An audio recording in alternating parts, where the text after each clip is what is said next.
Hi, this is Tony with RealFixesRealFast.com. Today we're working on an 87 Blazer with a 2.8 in it. Coming on the record with a no start. In order to check a no start, there's a few things that you check, fuel, fire, such as that. So with our fuel test, one of the tests you can test is fuel flow and delivery. With this test, we've tapped into the inlet side of the fuel filter on this vehicle. That's down the driver's lower front block area, down below the power steering pump.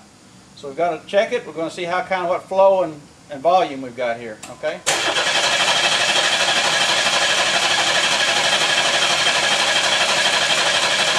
Okay. As you can see, it's got good flow, good volume. For those of you that are a little less experienced, we're going to check and see if it had fuel. You might assume that squirting from here to there, you think got plenty of fuel, let's go on to something else.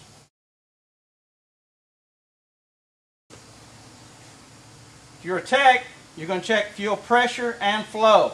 If you're not a tech, you might have assumed that because it had that much flow, you'd be ready to go. In this case, it's not so.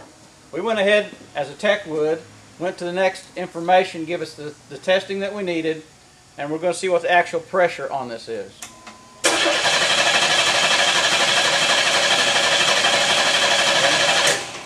This vehicle is a throttle body, older style. Should be around 10, 12 pounds, something like that. As you can see, this one maybe had a little hiccup and maybe 1 pound in it. We dropped the tank down, took the tank unit out. As you can see, this is pretty typical. It's got your float for checking your fuel meter. It's got your fuel pump, your sock on the bottom. It's got a hose with clamps. We took the clamps off. Goes between your fuel pump and your tubing. On this particular unit, the problem is this hose.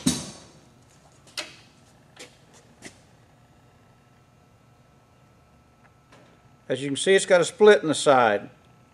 What that would cause is, with this unit with the fuel pump on it, pressurizing this hose, as long as there's no pressure on it, this gap would be able to close, this unit would be able to flow fuel, and you'd have a stream of fuel. But as soon as there's any resistance on this, it caps that, and the fuel decides to come out the split in this hose rather than the course it's supposed to go. So it is possible that on some of these you might get away with just replacing this hose. That's quite a bit of work. Most of these vehicles like this, sometimes they got 100,000 miles or whatever on them. We think it's a good idea to replace the hose and the pump and the sock and the fuel filter when you do that job.